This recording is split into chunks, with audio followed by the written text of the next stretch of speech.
اس کے بچے اسی انداز میں روتے ہیں، جس کی بیوی گھر سے جاتی ہے وہ شوہر اسی انداز میں روتا ہے، جس کے رشتہ دار ہوتے ہیں وہ رشتہ دار بچھڑنے کی وجہ سے اسی انداز میں اپنے غم کا اظہار کرتے نظر آتے ہیں۔ لیکن آپ اگر غور کریں تو یہ ماہ محرم شریف ہے، محرم شریف کا مہینہ چل رہا ہے جس میں ہم کربلا کو یاد کرتے ہیں۔ اگر انسان اس مہینے کی عظمت کو سمجھ لے اور اس میں واقع ہونے والے اس سانحے پر ذرا غور کر لے تو انسان کا غم ذرا ہلکا ہو جایا کرتا ہے۔ اگر کسی کی ماں کا انتقال ہوا ہے، اگر کسی کے باپ کا انتقال ہوا ہے، اگر کسی کی بیوی کا انتقال ہوا ہے، اگر کسی کے رشتہ دار کا انتقال ہوا ہے، لیکن میدان کربلا کی طرف جب ذہن لے کر جائے گا تو خود بخود اس کا غم ہلکا ہوتا نظر آئے گا۔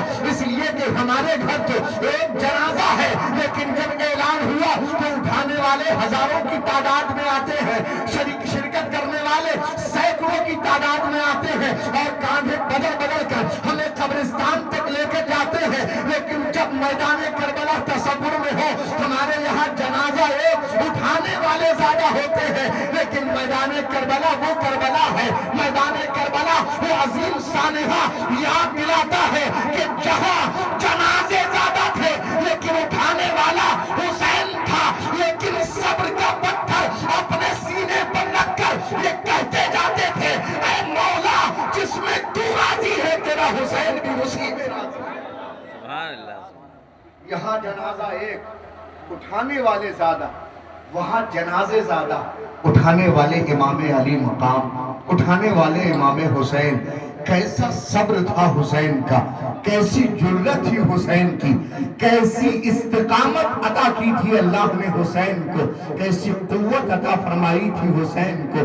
لیکن ہم جب کربلا کی طرف دیکھتے ہیں تو ہمارا غم ہلکا ہو جاتا ہے، ہمارا بے چین دل کہیں نہ کہیں قرار پاتا نظر آتا ہے۔ لیکن انسان کو یہ چاہیے کہ جب گھر میں جنازہ ہو، محلے میں جنازہ ہو، احباب میں جنازہ ہو، رشتہ دار میں کسی کا انتقال ہو گیا ہو تو ذرا اس میت کو دیکھ کر اپنے آپ کو سنوارنے کی کوشش کرے، اپنے آپ کو سدھارنے کی کوشش کرے۔ آئیے کس انداز میں سدھارنا ہے، کس انداز میں اپنے آپ کو سمجھانا ہے۔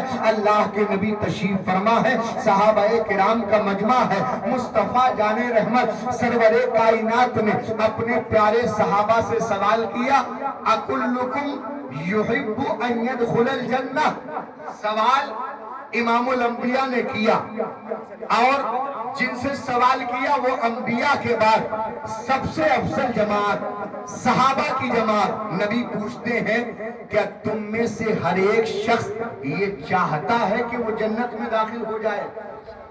سوال دیکھیں کتنا عظیم سوال ہے مصطفیٰ کا۔ صحابہ سے سوال ہے اکلکم یحب ان يدخل الجنہ، کیا تم میں سے ہر شخص یہ چاہتا ہے، یہ پسند کرتا ہے کہ اسے جنت میں داخل کر دیا جائے؟ اچھا اگر آپ ہی سے پوچھ لیا جائے تو کوئی ایسا ہوگا جو منع کر دے جنت میں داخل ہونے کے لیے؟ کوئی نہیں۔ اس لیے کہ تو ہم اس محفل میں بھی اسی لیے بیٹھے ہیں تاکہ اللہ کو کوئی ادا پسند آ جائے، کوئی تسبیح وہ قبول کر لے تو ہمیں جنت کا حقدار بنا دے۔ یہی وجہ ہے کہ نہیں؟ یہی تو وجہ ہے۔ اور صحابہ سے جب نبی نے پوچھا کیا تم میں سے ہر ایک شخص یہ چاہتا ہے کہ جنت میں داخل ہو جائے تو صحابہ کہنے لگے یا رسول اللہ یہ کیسا سوال ہے؟ کون ایسا ہے جو جنت میں داخل ہونا نہیں چاہتا؟ کون ایسا ہے جو جنت جانا نہیں چاہتا؟ یا رسول اللہ ہم سب جنت میں داخل ہونا چاہتے ہیں۔ تو مصطفیٰ نے ارشاد فرمایا اگر جنت میں داخل ہونا چاہتے ہو تو 3 کام کر لو۔ کتنے؟ اچھا یہ سن کے مت چلے جانا، یاد رکھو گے کہ نہیں؟ سب سے پہلی حقیقی بات یہ ہے کہ انسان اس بات کو یاد کر لے کہ مصطفیٰ نے فرمایا تم میں سے ہر شخص جنت میں داخل ہونا چاہتا ہے۔ صحابہ نے کہا ہاں یا رسول اللہ، کہا اگر جنت میں داخل ہونا چاہتے ہو تو 3 کام کرو۔ 3 کام، وہ 3 کام کیا ہے؟ اللہ کے حبیب نے فرمایا کثیر العمل، یہ جو تم نے امیدیں لگائی ہے نا ان امیدوں کو چھوٹا کرو۔